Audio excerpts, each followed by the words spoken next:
నిచ్చావు. ఇదిగో దేవకీ నందన, విను వాసుదేవ, విను. ఈ ఆర్యావర్తంలో మారుమ్రోగుతున్న ఆర్తనాదాలు విను. ఒక పాత హృదయ ఫలకంపై దుఃఖం చేస్తున్న తాండవాన్ని చూడు. మేము నీ చేతిలో కీలు బొమ్మలుగా మారిపోయాం. ఎందుకింత భయానకంగా నీవు మా చేత నృత్యం చేయించావు?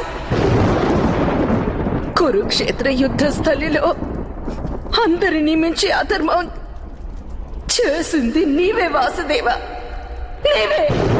వాస్తవానికి దండనకి అర్హుడివి నీవే. నేను మహాతపస్విని, సుబలపుత్రిని. నేను మహాయోగిని, ధృతరాష్ట్ర పత్నిని.